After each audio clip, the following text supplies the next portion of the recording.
بارے میں کچھ باتیں کروں، چونکہ اللہ تعالیٰ نے فرمایا یوم خلق السماوات والارض منہا اربعۃ حرم کہ اللہ تعالیٰ نے 12 مہینے اسی دن بنا دیے جس دن اللہ تعالیٰ نے زمین و آسمان کو بنایا، اسی دن اللہ تعالیٰ نے 12 مہینے بھی مقرر کر دیے۔ اب کیلنڈر کوئی بھی ہو، چاہے وہ شمسی کیلنڈر ہو یا پھر وہ قمری کیلنڈر ہو، جسے آپ سولر کیلنڈر یا پھر لیونر کیلنڈر کہتے ہیں، دونوں میں سے کوئی بھی کیلنڈر ہو، لیکن یہ بات طے ہے کہ اللہ تعالیٰ نے پہلے ہی مقرر کر دیا ہے کہ اللہ تعالیٰ نے 12 مہینے سال کے مقرر کر دیے، اس کے اندر کمی بیشی نہیں ہو سکتی ہے، اور یہ بنایا ہوا خدا کا ہے۔ رہی بات یہ کہ آنے والے لوگوں نے اپنے اپنے اعتبار سے، اپنی نسبت سے اس کیلنڈر کو منسوخ کیا۔ یوں اگر دیکھیں تو قرآن پاک میں ذکر آتا ہے شمسی کیلنڈر کا بھی اور قمری کیلنڈر کا بھی، جو سولر کیلنڈر ہے، جو لیونر کیلنڈر ہے، دونوں کا ذکر قرآن پاک میں آتا ہے۔ اب یا پھر اسے اپنے لفظوں میں یہ کہہ سکتے ہو کہ جو عیسوی تاریخ ہے یا پھر ہجری سن ہے، دونوں کی تاریخ اور دونوں کی نسبت قرآن پاک میں ملتی ہے۔ اللہ تعالیٰ نے اسی وقت بنا دیا جس دن اللہ تعالیٰ نے زمین و آسمان کو بنایا۔ اس کے بعد جب لوگ آتے رہے تو لوگوں نے اپنے اعتبار سے اسے نسبت دی، جیسے حضرت سیدنا ابراہیم علیہ السلام کو جب آگ میں ڈالا گیا، ان کے بعد ان کی امتیوں نے، جو لوگ یاد رکھتے تھے تاریخ کو،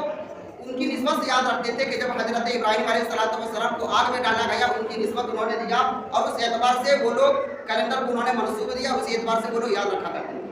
پھر اس کے بعد جب حضرت سیدنا ابراہیم علیہ السلام نے جب خانہ کعبہ کی تعمیر کی، حضرت اسماعیل علیہ السلام کی امتیوں نے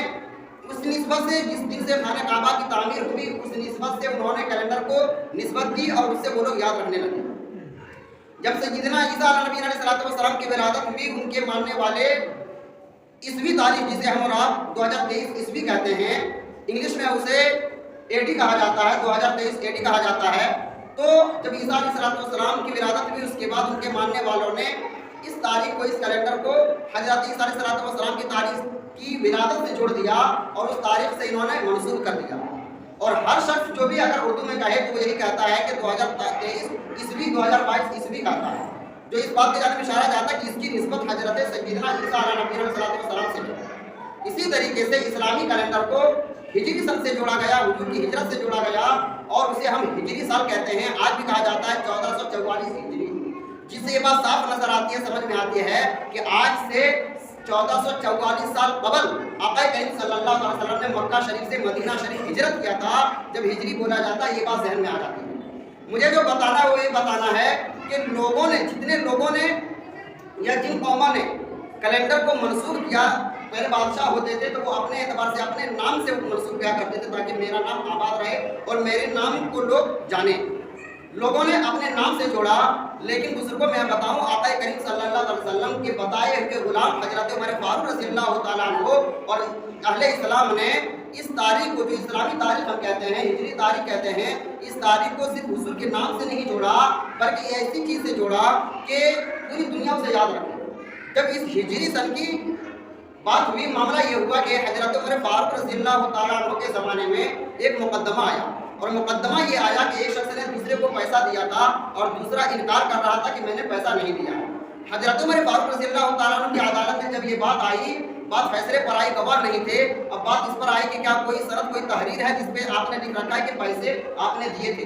تو وہ شخص اس تحریر کو لے آتا جو تحریر ان کے درمیان لکھی گئی تھی کہ ہاں ہم نے فلانے کو اتنے روپئے دیے تھے، وہ تحریر لے آتے۔ جب اس تحریر کو پڑھا جاتا تو کیا دیکھا جاتا ہے کہ پیسے دینے کی بات تو کی گئی ہے، لیکن اس تحریر میں تاریخ نہیں دی گئی ہے۔ حضرت عمر فاروق رضی اللہ تعالیٰ عنہ پوچھتے ہیں کہ بتاؤ کہ تم نے کب پیسے دیے تھے؟ وہ شخص بتانے سے قاصر رہ جاتا، نہیں بتا پاتا ہے۔ حضرت عمر فاروق رضی اللہ تعالیٰ عنہ کے ذہن میں اسی وقت یہ بات آتی ہے، کیوں نہ ایک ایسا کیلنڈر، ایک ایسی تاریخ کو منسوخ کیا جائے جس تاریخ کو، چونکہ اس وقت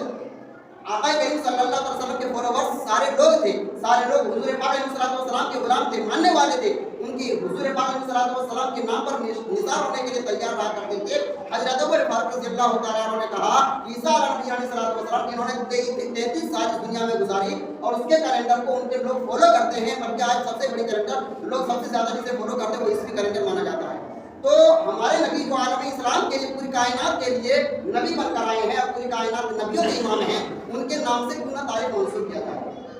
تو حضرت عمر فاروق رضی اللہ تعالیٰ عنہ کے ذہن میں جب یہ بات آتی ہے، اس کے بعد اس وقت گورنر تھے، یمن کے گورنر تھے حضرت ابو موسیٰ اشعری رضی اللہ تعالیٰ عنہ، ان کے پاس حضرت عمر فاروق رضی اللہ تعالیٰ عنہ کوئی بھی بات پہنچانی ہوتی تو خط و کتابت کے ذریعے ان کے پاس پہنچائی جاتی، لیکن اس میں اندر تاریخ نہیں دی جاتی۔ حضرت ابو موسیٰ اشعری رضی اللہ تعالیٰ عنہ نے بھی ایک مشورہ دیا کہ عمر فاروق خلیفہ ثانی کیوں نہ ایسا ہو، خلیفہ ثانی ایسا کیا جائے کہ حضرت آقا کریم صلی اللہ تعالیٰ علیہ وسلم کی نسبت سے کیلنڈر کو منسوخ کیا جائے اور تاریخ دی جائے۔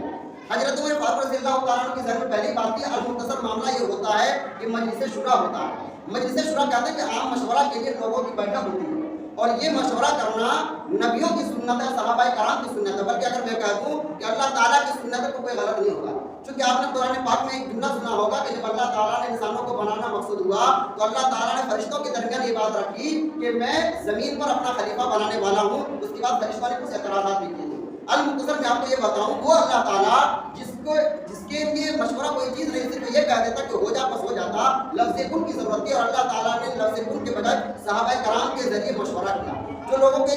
ذہن میں ایک بات ایک میسج دیا، پیغام دیا کہ مشورہ کرنے سے لوگوں کے بگڑی ہوئی باتیں بن جاتی ہیں، سلجھے ہوئے مسائل حل ہو جاتے ہیں۔ المختصر حضرت عمر فاروق رضی اللہ تعالیٰ عنہ کے دور میں وہ مشورہ ہوتا ہے، اور مشورے میں الگ الگ طریقے سے لوگ اپنی اپنی باتوں کو رکھتے ہیں۔ کوئی یہ کہتا ہے کہ حضور کی آمد سے اس تاریخ کو منسوخ کیا جائے، کوئی یہ کہتا ہے اعلان نبوت سے اس تاریخ کو منسوخ کیا جائے، کوئی یہ کہتا ہے کہ حضور جس دن غار حرا میں گئے اور آپ پر وحی آنی شروع ہوئی وہاں سے یہ تاریخ جوڑا جائے، کوئی یہ کہتا ہے کہ حضور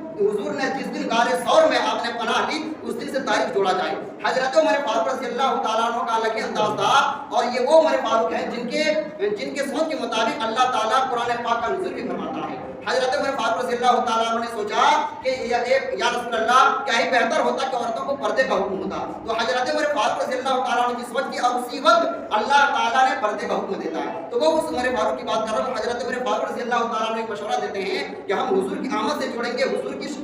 کی شخصیت کی پہچان ہوگی، اور لوگ جانیں گے کہ حضور کی آمد سے جڑا ہوا ہے۔ اگر حضور کے اعلان نبوت سے جوڑیں تو ان کے اعلان نبوت کا ذکر ہوگا، ہم کیوں نہ ایک ایسی چیز سے جوڑیں جس سے عالم اسلام کو فائدہ ہوگا بلکہ انسانیت کو فائدہ ہوگا۔ جب ہجرت ہوئی تو صرف اسلامی کا فائدہ نہیں ہوا، اسلام کا تو فائدہ ہوا ہی کہ مکہ سے جب مدینہ گئے صرف 125 لوگ اسلام میں داخل تھے، لیکن جب ہجرت کر کے آئے، ہجرت کرنے کے بعد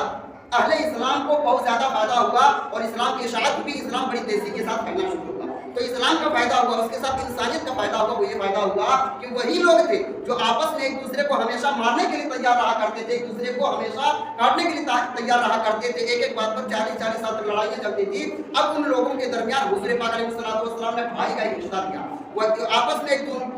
دوسرے کو مکے والے کو مدینے والے سے جوڑ دیا اور ایک دوسرے کا بھائی بنایا، یہاں تک کہ یہ ہوئے کہ وہ لوگ بھائی میں اتنے ہوئے کہ انہوں نے اپنا حصہ دینے کے لیے تیار ہوئے۔ تو حضور پاک علیہ السلام نے انسانیت کا وہ درس دیا اس ہجرت سے کہ حضرت عمر فاروق رضی اللہ تعالیٰ نے پیغام دیا کہ ہجرت سے صرف اسلام ہی نہیں بلکہ انسانیت کو فائدہ ہوا ہے، تو کیوں نہ ہم ایسی تاریخ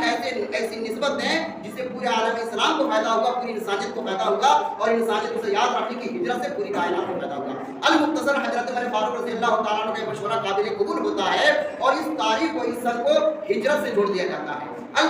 دوسروں کو باتیں پہنچ جائیں، لیکن میں یہ بات کہوں کہ ایک چاند کی تاریخ ہوتی ہے، ایک چاند کا کیلنڈر ہوتا ہے، ایک سورج کا کیلنڈر ہوتا ہے۔ سورج کے کیلنڈر کو ہم سولر کیلنڈر کہہ لیں یا شمسی کیلنڈر کہہ لیں، اور چاند کے کیلنڈر کو ہم قمری کیلنڈر کہہ لیں یا لیونر کیلنڈر کہہ لیں، دونوں ایک ہی بات ہے،